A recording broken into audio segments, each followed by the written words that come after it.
Okay, let's take a look at a Walther P38 pistol that we got at Tulsa this past April.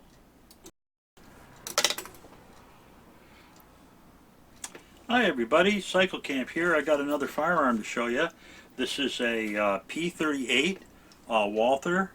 I thought it was a commercial firearm, but apparently it's not. If I'd have taken a half a second to look at it, I would have realized that. But let's go through it, and we'll talk about it a little bit. I picked this up at Tulsa in April this year, and I'm very happy with it. It's in beautiful shape. Finish is very nice. Fit and finish is very nice. It's got the original Bakelite, reddish brown colored grips on it. Really cool. Let's go through some of the markings and see if we can see how many you can see. So there's the P38 designator. The AC, that's the German code for the Walther plant in Zella Mehlis, M-E-H-L-I-S. That 42 under there, that is the year this gun was produced. So this gun was produced in 1942. And if we come a little farther down, here's the serial number, 308 Echo.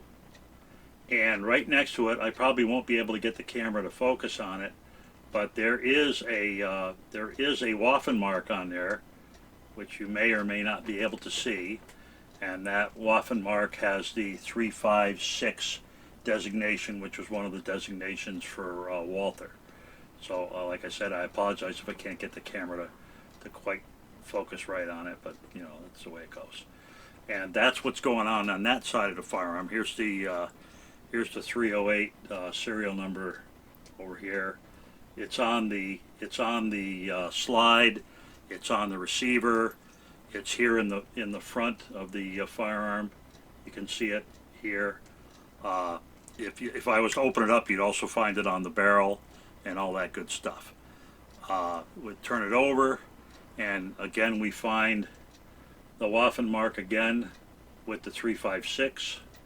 We have the Nazi acceptance symbol, the eagle over the swastika, not a happy thing, but it's there. And then there's another acceptance mark. This is with a 359. I don't know the significance of it having two different acceptance marks, but I do know this is a fairly common pattern that you have two acceptance marks. This may be initial, this may be final, I don't know. And the stamp with the, I call it the chicken sitting on the evil symbol, is there. So that's basically the marks that are on the firearm. There are, of course, on this side there's also the importer's marks.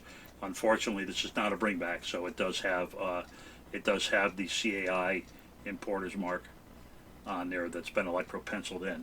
But it's really cool because it's a 1942 and it is a military accepted pistol, so that's pretty neat. I got 3 magazines along with it. Unfortunately, none of the magazines, a lot of magazines have marks on them, but these magazines are all clean. They don't have any marks on them at all that I can find. So, nothing stands on the bottom. This is a 9mm Luger style pistol. It is a double single action, so you can squeeze it and it'll go off, or you can cock it and it'll go off. And it does have a decocker in it. Of course, I can't run the decocker without the... Try this again. So if I have this cocked, I can decock it by bringing it down and then pushing it back up, and now we're back in fire. But it will decock the pistol. It does have a holdback, a magazine stop, a slide stop. It's fairly easy to break down. You take it to the back, and because I've got the magazine in it, it locks in place. You swing this disassembly lever down, and then I think I have to take out the magazine for it to get past the magazine, so let's do that. It has a heel magazine release, so we'll get the magazine release out of there. My hands are a little tired because I've had a long day. Oh, I'm sorry, I can't do that because it's cocked. Well, now I'm all screwed up. So let's do this. Put this back. Fire it once. pull the magazine out of it. There we go. Okay. So now we'll shove it back, lock it open, pull the disassembly thing, release the slide, and just should be able to just walk it right off. I thought, oh, the trigger's got to be pulled to walk it off. I'll be all right. And that takes this whole assembly off. You can see the serial number to 308, and that's an E. I don't know why they stamped the E upside down this time, but there's a 308E that's also stamped on the assembly for the what do you call it? This little block that's on here. There's another Wanenmacher stomp right in there. Again, another inspected stomp. Oh, just for fun, who is that? That's the 359 again. We've got the Nazi acceptance mark again, the chicken with on the swastika right here. Little number 3, don't know what that means. What's on the back side here? Got some more stuff on the back. We got another Wanenmacher, another 359. I don't know why they put it on both sides of this little latch piece here. But in any event, and then in this mess, there's a circle with a B in it and a 39. I don't know what that means either. But in any event, it appears to be a true war period gun, and it's in excellent shape. You know, I don't know if it's not issued or what, but really nice. So to put it back together, you just assemble the slide and that little roller piece. You carefully put this back together, shove it back, pull the disassembly lever, and you're ready to go. This does not have a magazine safety in it, so it'll go off on you. It's not good. But I'm really happy with it. It was a great find. I did not have a P38 in my collection. So I guess the only thing left now is to take it out to the range and shoot it. Let's go have some fun. Hi there, Cycle Camp here. We're back at the Windsor Marksman Association range where I'm a member. It's late in the afternoon on a Friday. It's been a beautiful day. A little on the hot side, got up into the 90s today. Today I want to shoot one of the firearms that I picked up in Tulsa. This is a P38. And it is not a military firearm, I don't believe. We'll check that when we get back to the ranch. This, I believe, is a commercial one. But it's a very nice gun. It's a 9mm. And today we're going to put some rounds downrange and see how it shoots with both 115 grain and 124 grain ammunition. So we'll start with the 115s. This has a heel release for the magazine. It does have a decocker, so even though it is hammer fired, it does have a decocker. Pretty nice. So let's see if I can shoot down there and not screw up my camera. The grip on this is very nice. It's a Bakelite grip, but it fits the hand pretty well. I'm going to use a 6 o'clock hold. On the bottom of the black. The trigger is a little tough to pull.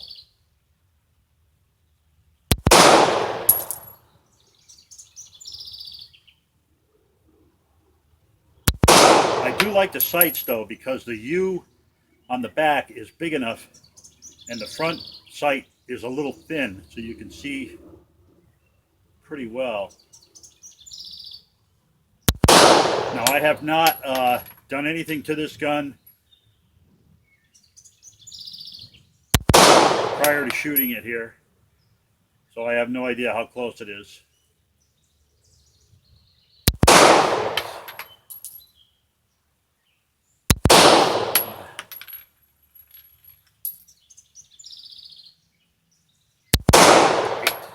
And it does lock back on the last round. In fact, one of my magazines has a problem.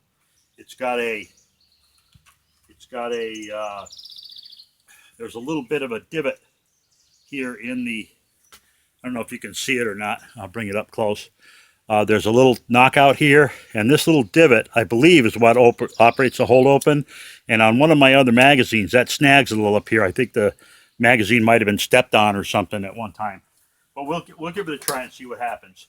So let's go reset and we'll reset and we'll try with the 124 So grain. you got 1, 2, 3, 4, 5, 6, 7, 8. Not a bad round.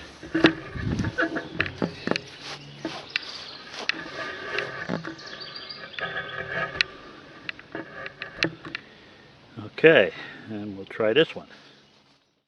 All right, let's try the 124 grain. So heel release for the magazine. New mag, lock her up. Shoots very well, but the trigger is a little stiff. It isn't. The gun itself is in excellent shape. So I was pretty happy about it.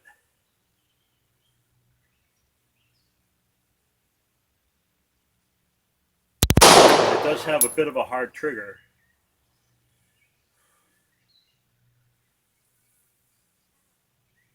You really have to pull the shit out of it to get it to go off.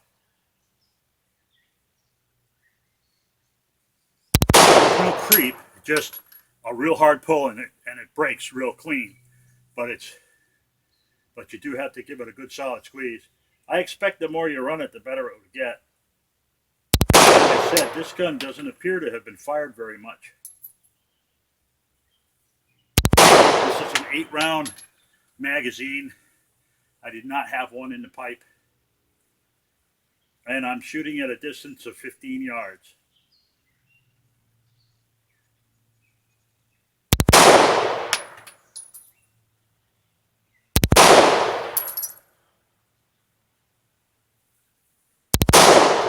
Okay, she's locked back. Let's drop the mag out.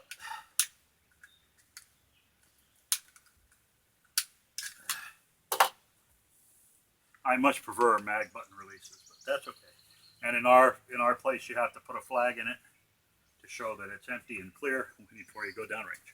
So, like I said, it shoots pretty well, but it does have a hard trigger, and it does take a little bit of getting used to. But I think, as we'll see from the target down there, it shoots pretty good.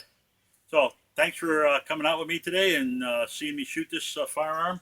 I'll go home and look up some of the markings and stuff on it. It's got quite a few on there, and we'll see what it has to say for itself. And I'll put that in the front of the video. Thanks so much for watching. Have a great day.